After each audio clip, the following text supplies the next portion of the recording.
नमस्कार, शिवानी हिंदी एकेडमी में आप सभी का स्वागत है। ये पुस्तक है, इसमें 2022 तक जितनी परीक्षाएं हुई हैं उसमें उन सभी हिंदी का प्रश्न इसमें दिया हुआ है। टीजीटी पीजीटी का यह उत्तर प्रदेश माध्यमिक शिक्षा सेवा चयन बोर्ड की जो टीजीटी पीजीटी है वह सारे प्रश्न इसमें सम्मिलित किए गए हैं और वन लाइनर रूप में है। यह एक रिमाइंडर है। आज हम पढ़ेंगे हिंदी साहित्य का इतिहास। सबसे पहले इसमें हिंदी साहित्य का इतिहास दिया है। गार्सद तासी के इतिहास ग्रंथ इस्तवार द लालितेतुर एंदुई ए एंदुस्तानी का दूसरा संस्करण प्रकाशित हुआ 1871 ईस्वी में। प्रथम संस्करण 2 भागों में 1839 तथा 1847 में प्रकाशित हुआ। हिंदी साहित्य के इतिहास लेखन की परंपरा का सूत्रपात किया गार्सद तासी ने किया। हिंदी साहित्य के इतिहास लेखन की परंपरा का सूत्रपात गार्सद तासी ने किया। हिंदी साहित्य के इतिहास का लेखन सर्वप्रथम हुआ फ्रेंच भाषा में हुआ। हिंदी साहित्य के इतिहास का लेखन सर्वप्रथम हुआ फ्रेंच भाषा में।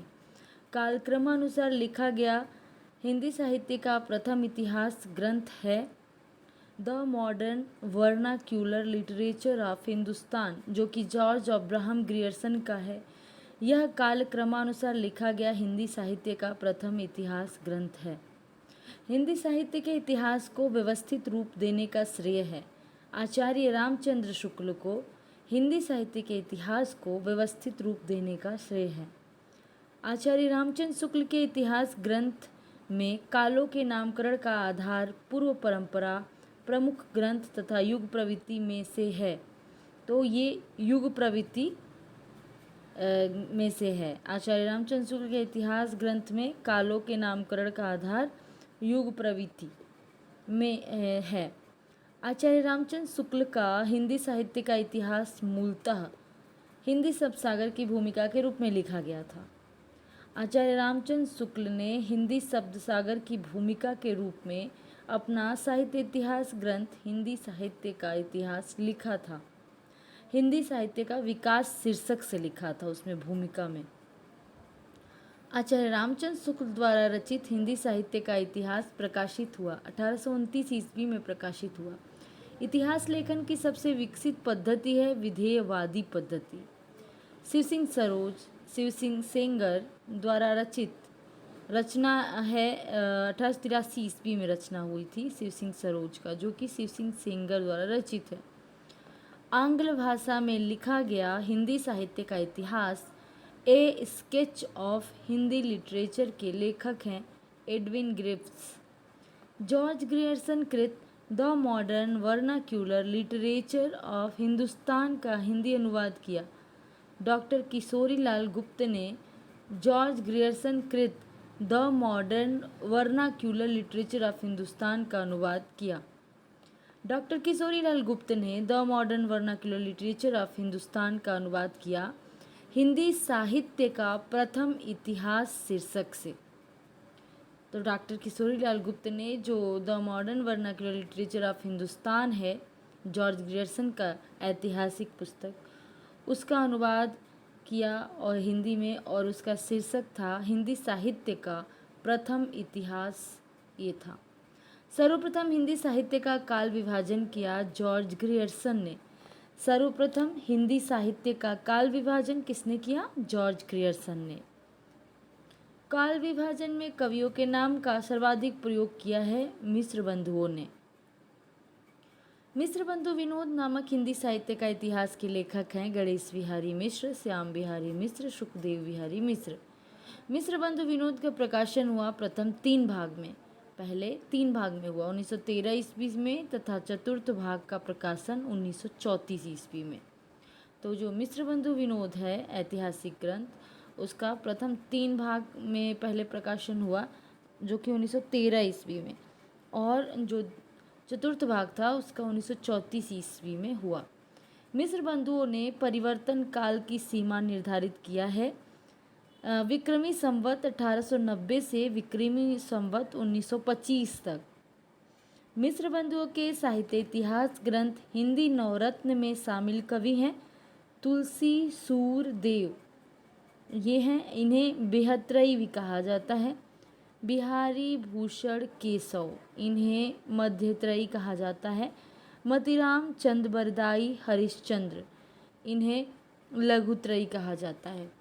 आचार्य रामचंद्र शुक्ल ने आधुनिक गद्य साहित्य परंपरा के प्रवर्तन के अंतर्गत प्रथम उत्थान का समय निर्धारित किया है 1868 ईस्वी से 1893 ईस्वी, और विक्रमी में होगा 1925 से 1950, संवत 1925 से संवत 1950 तक। ये प्रथम उत्थान का समय है आचार्य रामचंद्र शुक्ल जी के आधुनिक गद्य साहित्य परंपरा के प्रवर्तन के अंतर्गत ये प्रथम उत्थान था।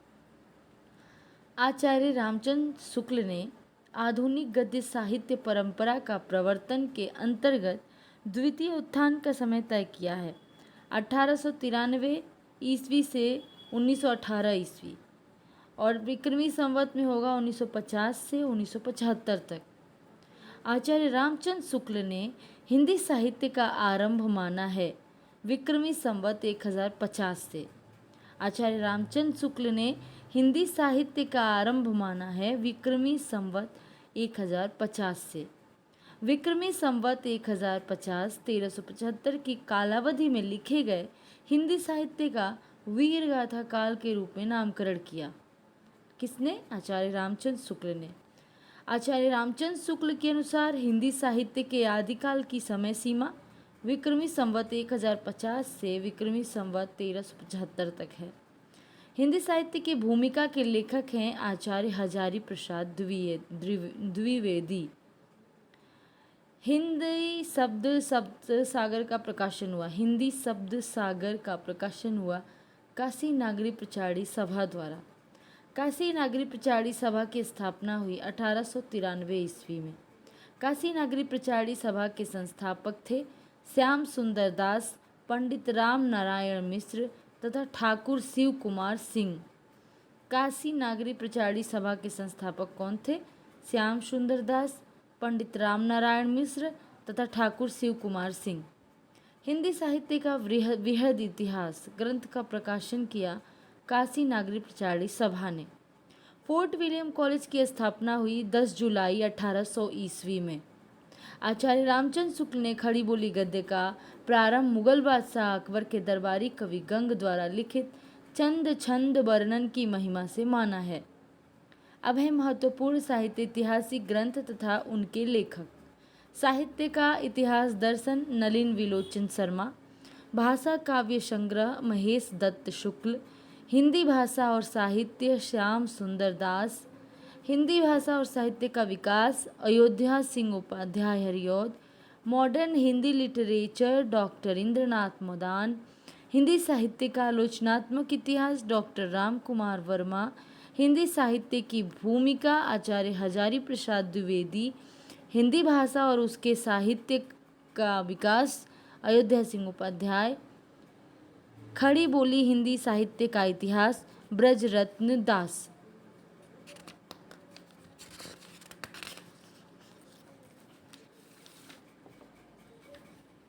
प्रेम सागर रचना है लल्लू लाल की। रानी केतकी की कहानी उदयवान चरित रचना है इंसा अल्लाह खां की। फोर्ट विलियम कॉलेज कलकत्ता, अब कोलकाता में हिंदी के अध्यापक भाषा मुंशी थे सदल मिश्र तथा लल्लू लाल। नासिकेतो पाख्यान जिसे चंद्रावती भी के नाम से भी जाना जाता है, किसकी रचना है? सदल मिश्र। सुख सागर के लेखक हैं सदासुख लाल। सुख सागर का विषय है विष्णु पुराण के उपदेशात्मक प्रसंग। सुख सागर का विषय क्या है? विष्णु पुराण के उपदेशात्मक प्रसंग। उर्दू को यामिनी भाषा कहा है लल्लू लाल ने। भाषा योग वशिष्ठ के लेखक हैं राम प्रसाद निरंजनी। गोरा बादल की कथा के लेखक हैं जटमल। आधुनिक हिंदी साहित्य के इतिहास में राजा द्वय के नाम से विख्यात है राजा लक्ष्मण सिंह तथा राजा शिव प्रसाद सितारे हिंद। ढोला मारूरा दूहा में ढोला के पिता का नाम है राजा नल। ढोला मारूरा दूहा के मूल कवि हैं कल्लोल। कालांतर में कुशल राय ने इसमें कुछ विस्तार किया। तो कल्लोल जो हैं वो इसके मूल कवि हैं और थोड़े दिन बाद में कुशल राय ने इसमें कुछ विस्तार किया था। किसमें? ढोला मारूरा दूहा में। रत्नाकर जोपम कथा पुस्तक का संबंध है वज्रयानी सिद्धों से। वज्रयानी सिद्धों से रत्नाकर जोपम कथा पुस्तक का संबंध है। अब पढ़ते हैं आदिकाल। हिंदी साहित्य के प्रारंभिक काल को वीरगाथा काल नाम दिया आचार्य रामचंद्र शुक्ल ने। हिंदी साहित्य के आदिकाल को चारण काल कहा जॉर्ज ग्रियर्सन तथा रामकुमार वर्मा ने। रामकुमार वर्मा ने संधि काल भी कहा है। परिच्छेदोपयोगी महत्वपूर्ण तथ्य है हिंदी साहित्य के आदिकाल का विद्वानों द्वारा किया गया है नामकरण। वो इस प्रकार है। मिश्र बंधु ने कहा है आदिकाल को आरंभिक काल। डॉक्टर गणपति चंद्र गुप्त ने कहा है प्रारंभिक काल। राहुल सांकृत्यायन ने कहा है सिद्ध सामंत काल। महावीर प्रसाद द्विवेदी ने कहा है बीजवपन काल। डॉक्टर मोहन अवस्थी ने कहा है आधार काल। आचार्य हजारी प्रसाद द्विवेदी ने कहा है आदिकाल। विश्वनाथ प्रसाद मिश्र ने कहा है वीर काल। आचार्य रामचंद्र शुक्ल ने कहा है वीर गाथा काल। डॉक्टर रमाशंकर शुक्ल रसाल ने कहा है वीर काव्य या जय काव्य आदिकाल को। गोरखनाथ का समय 11वीं शताब्दी है। यह मान्यता किसकी है? डॉक्टर पीताम्बर दत्त बड़थवाल ने गोरखनाथ का समय 11वीं शताब्दी माना है। इतिवृत्त और आलोचना का संवेद रूप होने से वह इतिहास आज भी प्रकाश स्तंभ बना हुआ है। इस कथन में जिस इतिहास की ओर संकेत किया गया है उसके लेखक हैं आचार्य रामचंद्र शुक्ल। अपने साहित्य इतिहास ग्रंथ में हिंदी के गद्य साहित्य को गद्य का आविर्भाव, गद्य का प्रवर्तन, गद्य का प्रसार और गद्य की वर्तमान गति खंडों में विभक्त किया है डॉक्टर रामकुमार वर्मा ने। नहीं, ये है कि अपने साहित्य इतिहास ग्रंथ में हिंदी के गद्य साहित्य को गद्य का आविर्भाव, गद्य का प्रवर्तन, गद्य का प्रसार और गद्य की वर्तमान गति खंडों में विभक्त किया है आचार्य रामचंद्र शुक्ल ने किया है। डॉक्टर रामकुमार वर्मा ने हिंदी साहित्य का आरंभ माना है 693 ईस्वी से। तो हिंदी साहित्य का आरंभ डॉक्टर रामकुमार वर्मा ने माना है 693 ईस्वी से। बौद्ध धर्म से जुड़े हुए साहित्य की भाषा है पाली। भरतेश्वर बाहुबली रास रचना है अपभ्रंश प्रभावित हिंदी। भरतेश्वर बाहुबली रास के रचनाकार हैं शालिभद्र सूरि। पंच पांडव चरित रास के रचयिता हैं शालिभद्र सूरि। ढोला मारूरा दूहा 11वीं शताब्दी में रचित लोक भाषा काव्य है। अपभ्रंश शब्द का सबसे पहले उल्लेख किया है पतंजलि ने। अवहट्ट भाषा से तात्पर्य है ग्रामीण अपभ्रंश से। अवहट्ट भाषा में शिक्षा शब्द के लिए प्रयोग किया जाता है शिक्षा। राहुल सांकृत्यायन के अनुसार चर्या गीत और दोहा का कोश की रचना करने वाले पहले बौद्ध सिद्ध हैं सरहपा। सिद्ध परंपरा की योगिनियाँ हैं मणिभद्रपा, जिसे मणिभद्रा भी कहा जाता है, लक्ष्मीकरा, कनकलापा और मेखलापा। परिच्छेदोपयोगी महत्वपूर्ण तथ्य है अधिकांश साहित्यकारों के अनुसार हिंदी के प्रथम कवि सरहपास हैं, जिनका नाम है सरहपाद, राहुल भद्र, सरोज भद्र इत्यादि नाम इन्हीं का है। सरहपाद की रचनाओं का संपादन किया है राहुल सांकृत्यायन ने दोहा कोश नाम से। डॉक्टर गणपति चंद्र गुप्त हिंदी का प्रथम कवि मानते हैं शालिभद्र सूरि को। डॉक्टर रामकुमार वर्मा हिंदी का प्रथम कवि मानते हैं स्वयंभू को। सिद्ध परंपरा के प्रथम कवि हैं सरहपा या सरहपाद। सरहपाद को हिंदी की प्रथम कवि माना राहुल सांकृत्यायन ने। सहजयान के प्रवर्तक हैं सरहपा या सरहपाद। पुष्य या पुण्य को हिंदी का प्रथम कवि माना है शिव सिंह सेंगर ने। तिब्बत के 84 सिखों की परंपरा सरहपा से आरंभ हुई तथा नारोपा से पूरी हुई। नाथ पंथ सिद्धों की परंपरा से ही छटकर निकला है, यह कथन है आचार्य रामचंद्र शुक्ल का। आचार्य हजारी प्रसाद द्विवेदी ने अपभ्रंश को कहा है पुरानी हिंदी। आचार्य रामचंद्र शुक्ल ने पुरानी हिंदी को कहा है प्राकृताभास हिंदी या अपभ्रंश। 10वीं से 14वीं शताब्दी के साहित्य को आदिकाल के अंतर्गत रखा है आचार्य हजारी प्रसाद द्विवेदी ने। अपभ्रंश को पुरानी हिंदी सर्वप्रथम कहा चंद्रधर शर्मा गुलेरी ने। चंद्र शर्मा गुलेरी ने पुराने हिंदी का प्रथम कवि स्वीकार किया है राजा मुंज को। अपभ्रंश का वाल्मीकि कहे जाते हैं स्वयंभू। अपभ्रंश के प्रथम महाकवि हैं स्वयंभू। पौमचर्यू के रचनाकार हैं स्वयंभू।